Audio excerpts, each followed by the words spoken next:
dia, graça e paz, meus irmãos, que Deus os abençoe grandemente, amém?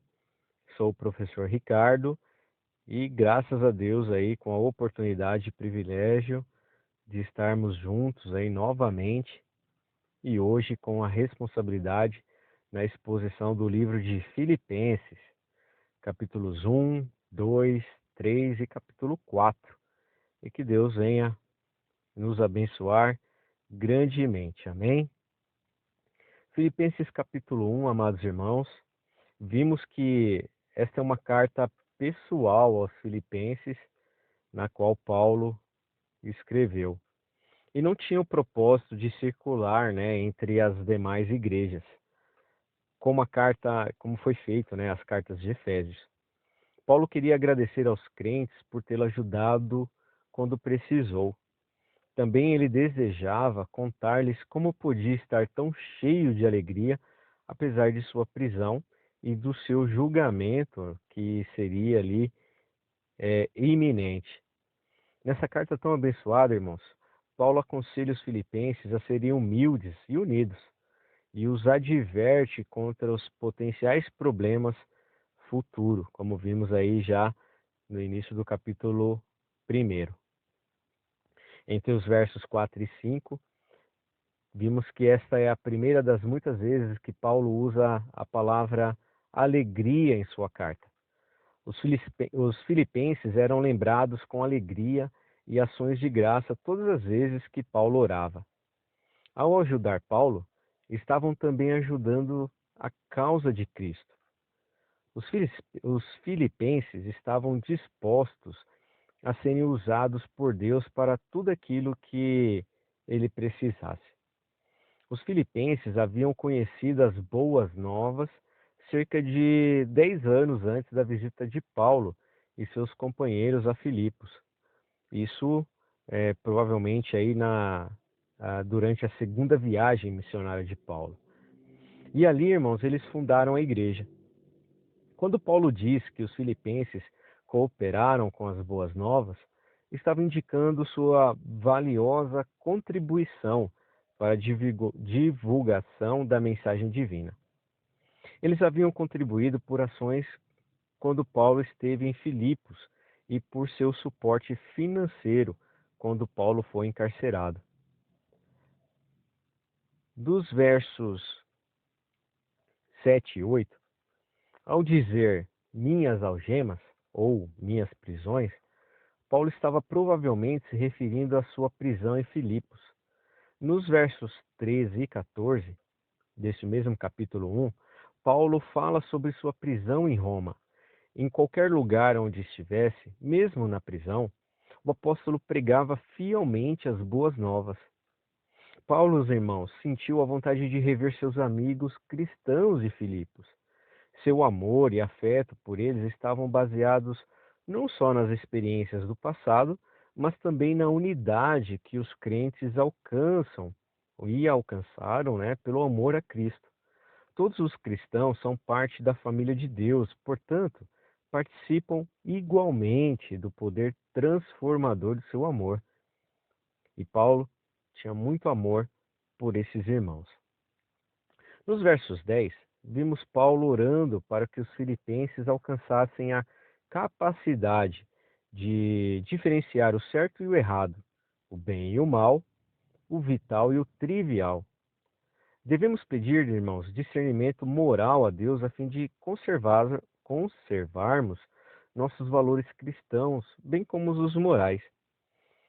E aí temos um texto interessante em Hebreus capítulo 5, versos 14, onde enfatiza a necessidade de termos esse discernimento. O dia de Cristo está se referindo ao dia em que Deus julgará o mundo por intermédio de Jesus. Devemos viver, irmãos, cada dia como se o Senhor fosse retornar a qualquer momento. Amém?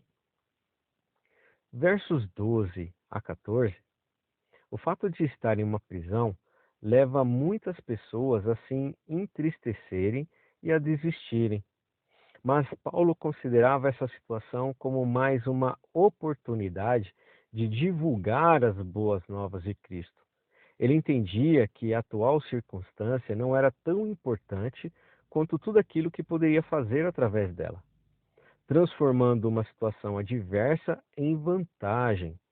Estendeu a mão aos soldados que formavam a guarda do palácio e encorajou os cristãos que temiam a perseguição. Como Paulo acabou sendo encarcerado em uma prisão romana? Essa é uma pergunta que a gente pode fazer. Enquanto estava visitando a Jerusalém, irmãos, alguns judeus pediram sua prisão por estar pregando as boas novas. Mas Paulo apelou para que César o julgasse o seu caso. E aí nós temos a referência lá em Atos, capítulo 21. Foi então escoltado por soldados até Roma, onde ficou numa prisão domiciliar enquanto esperava o julgamento. Não seria um julgamento por ter infringido qualquer lei civil, mas por estar divulgando o Evangelho de Cristo. Nesta época, irmãos, essa acusação não era considerada uma falta grave pelas autoridades romanas. Alguns anos mais tarde, entretanto, Roma adotaria um ponto de vista diferente sobre o cristianismo e faria todos os esforços para bani-lo. A prisão domiciliar de Paulo lhe permitia, né, uma certa liberdade. Ele podia receber visitas, podia continuar a pregar, podia continuar a escrever cartas, como essas epístolas aos Filipenses. Um resumo da permanência de Paulo em Roma pode ser encontrado em Atos, capítulo 28, dos versos 1 ao 31. A guarda pretoriana se refere à tropa de elite que se alojava no palácio do imperador.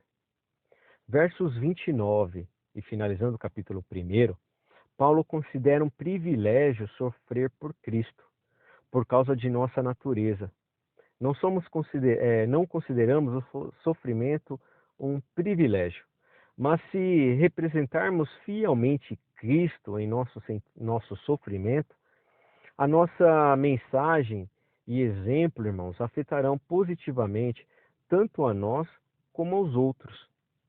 O sofrimento traz os seguintes benefícios que, que a gente pode estar citando alguns. Ele pode nos ajudar a afastar dos nossos olhos dos prazeres terrenos. Ele fortalece a nossa fé daqueles que o suportam. Serve como um exemplo a ser imitado pelos outros. Então, irmãos, quando sofremos por nossa fé, não significa que fizemos alguma coisa errada. Na verdade, irmãos, o que acontece é exatamente o oposto. O sofrimento é a prova de que continuamos a ser fiéis. Então, use o sofrimento para construir, irmãos, o seu caráter perante Deus. Não guarde rancor, nem permita que o sofrimento lhe deixe deprimido ou que lhe deixe para baixo. Amém? Filipenses capítulo 2, vimos nos versos de 1 a 5 que Paulo insiste na unidade espiritual, pedindo aos filipenses para amarem uns aos outros e se unirem em espírito e propósito. Quando trabalhamos juntos, irmãos, cuidando dos problemas dos nossos semelhantes como se fossem nossos, revelamos o exemplo de Cristo ao colocar os outros em primeiro lugar e, com isso aí, viver em unidade. Amém?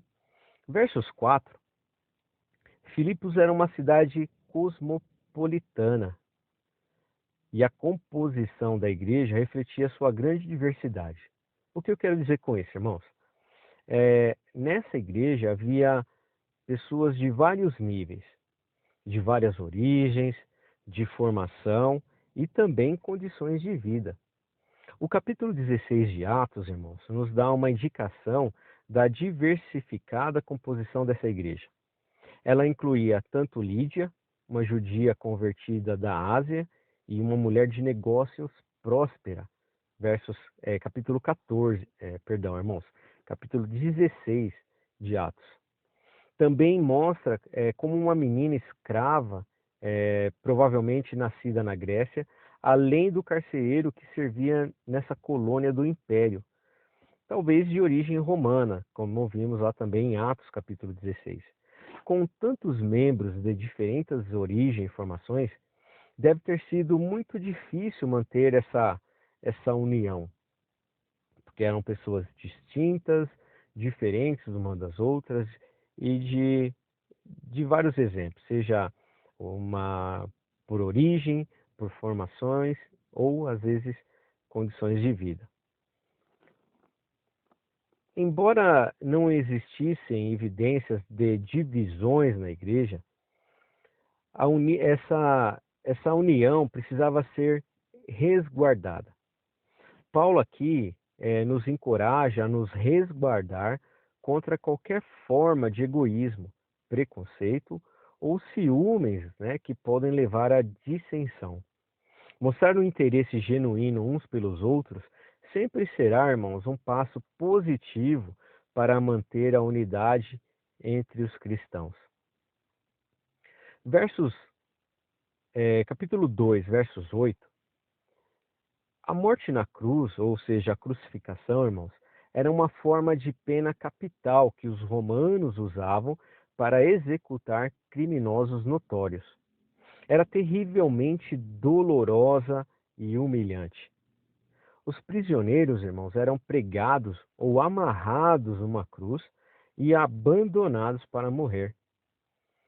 A pessoa condenada poderia levar vários dias para morrer e geralmente morriam por asfixia, uma vez que o peso do corpo enfraquecido tornava, né, a respiração cada vez mais difícil. Jesus, irmãos, morreu como alguém que tinha sido amaldiçoado, como vimos lá em Gálatas, capítulo 3, verso 13. Versos 17 do capítulo 2, a libação, ou seja, a oferta de líquidos, era uma importante parte do sistema sacrificial judaico.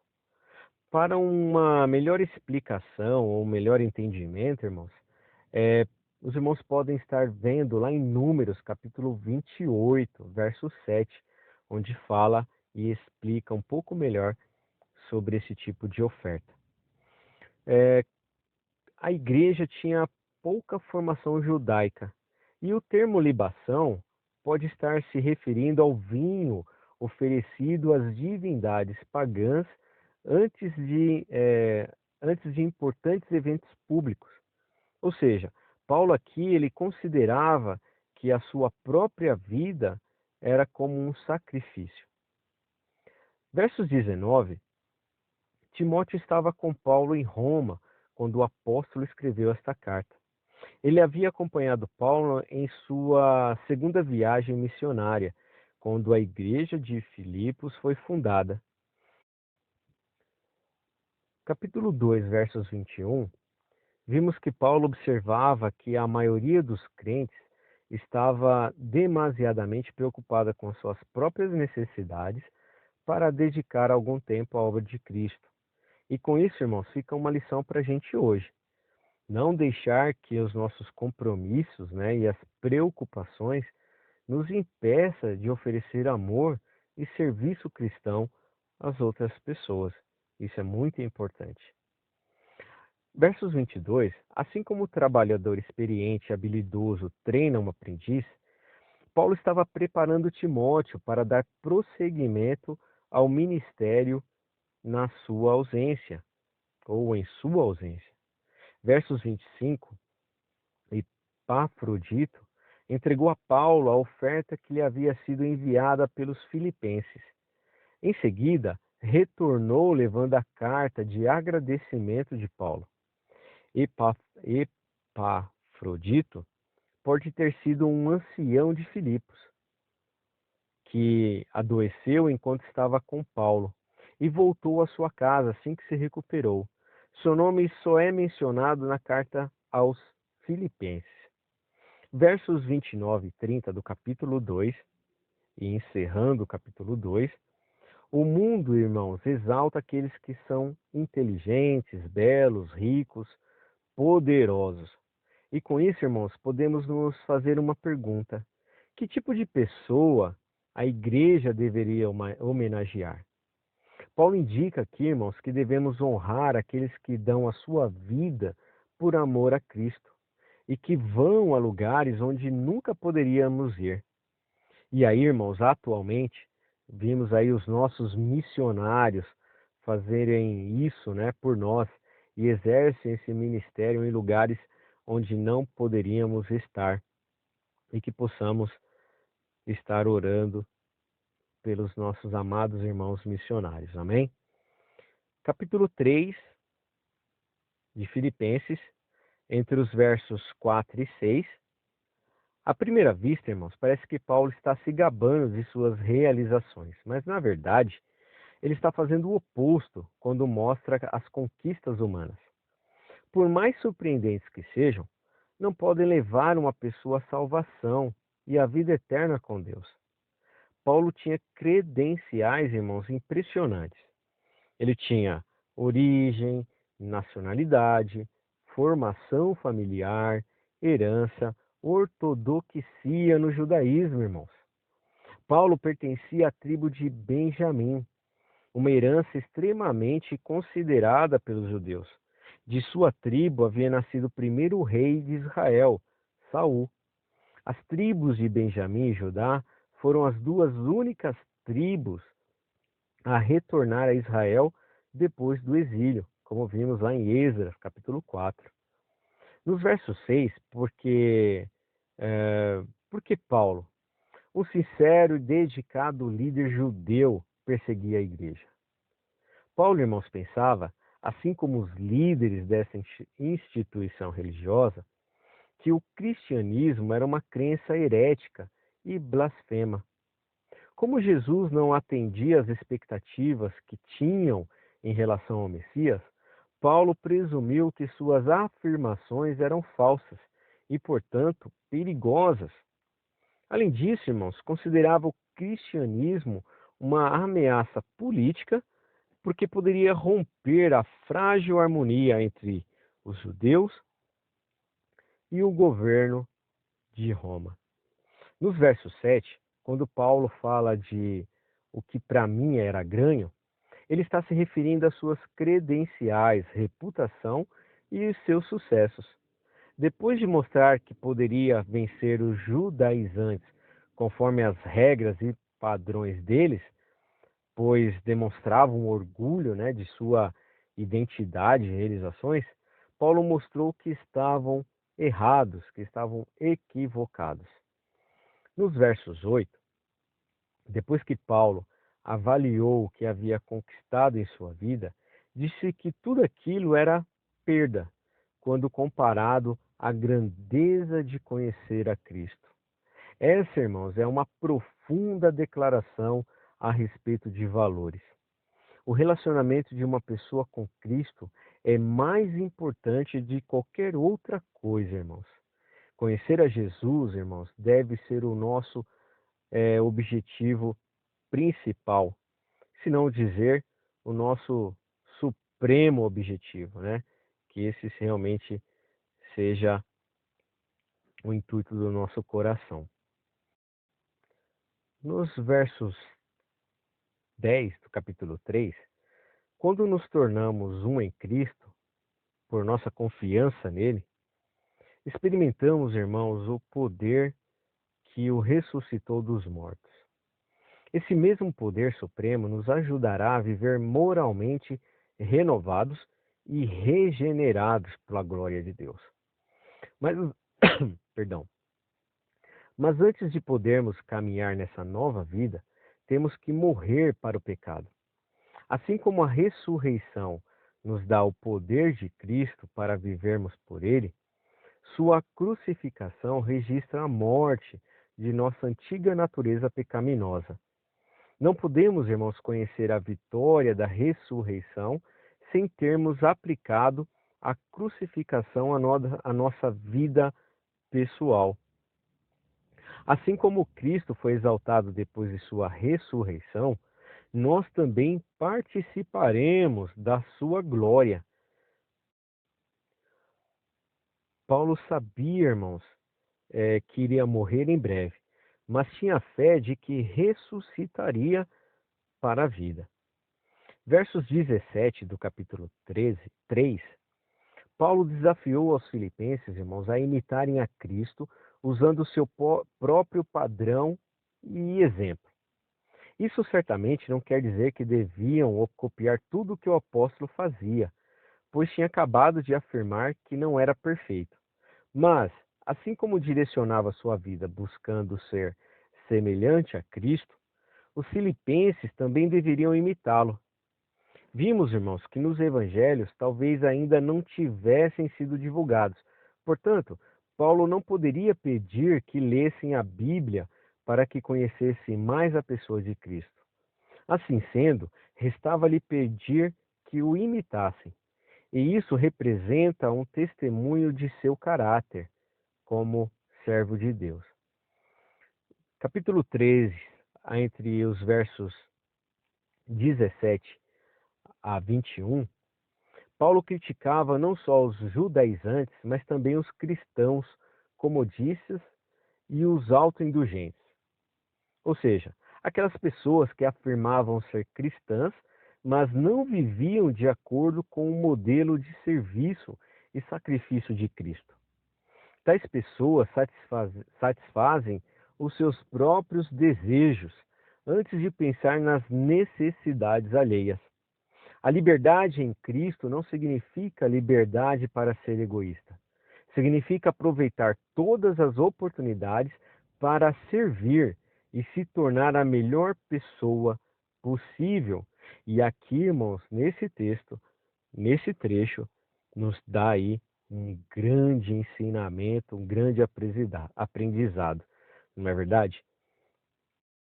Versos 20 do capítulo 3.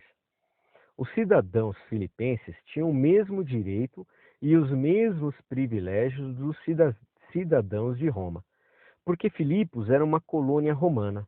Da mesma forma, nós cristãos um dia gozaremos de todos os privilégios especiais de nossa cidadania celestial, porque pertencemos a Cristo. Amém? E finalizando o capítulo 3, no versos 21, a frase nosso corpo abatido não implica qualquer atitude negativa em relação ao corpo humano. Entretanto, irmãos, os corpos que receberemos depois da morte serão tão gloriosos quanto o corpo ressuscitado do Senhor Jesus Cristo. Aqueles que lutam com a dor, as limitações, defeitos físicos ou incapacidades, podem ter uma maravilhosa esperança na ressurreição. Amém? E daremos então continuidade no capítulo 4 do livro de Filipenses. O capítulo 4, irmãos, inicia entre os versos de 1 a 3. Vimos que Paulo não tinha nesta carta o objetivo de prevenir a igreja de Filipos contra erros doutrinários, mas tratar de alguns problemas de relacionamento. Essas duas mulheres haviam trabalhado na igreja de Cristo.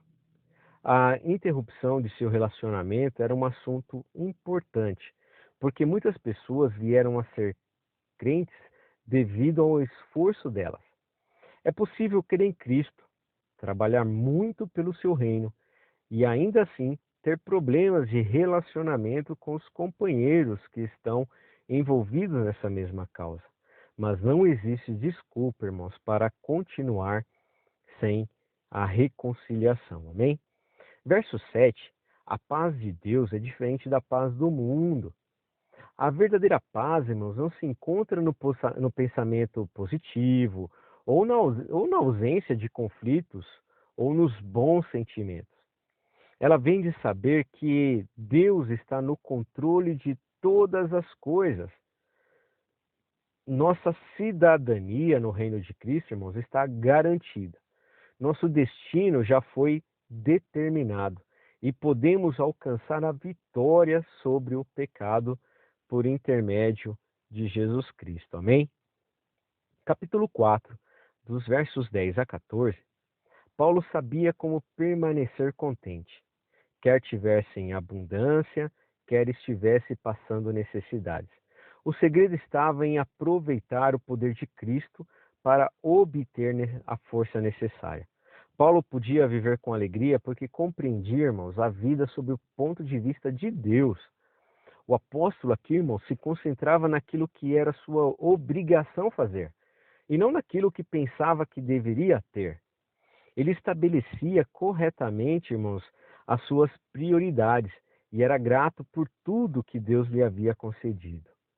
Paulo, irmãos, aleluias, se afastava daquilo que não era essencial para poder se concentrar naquilo que é eterno.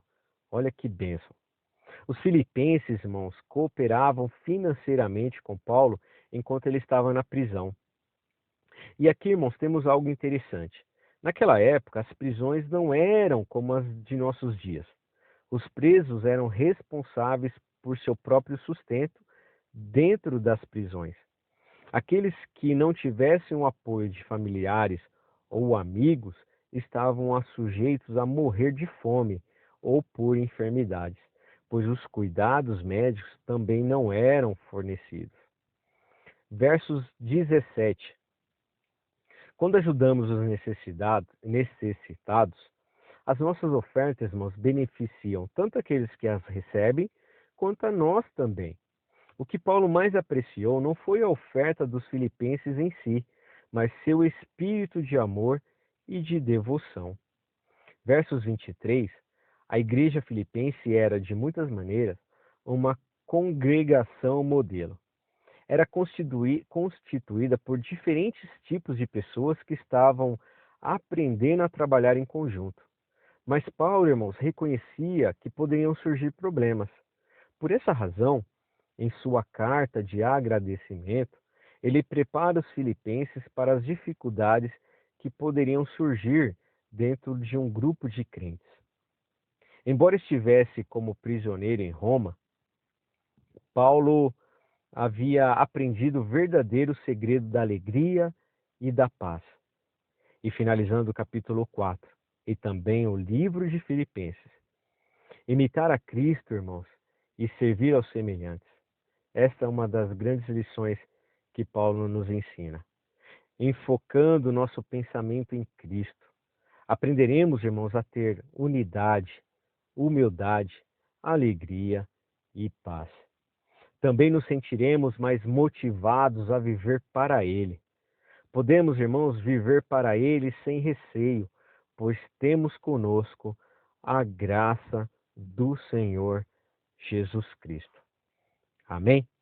E com isso, irmãos, nós finalizamos o capítulo 1, 2, 3 e 4 do livro de Filipenses e que Deus os abençoe grandemente e que esta palavra venha também falar aos corações dos irmãos como tem falado na minha.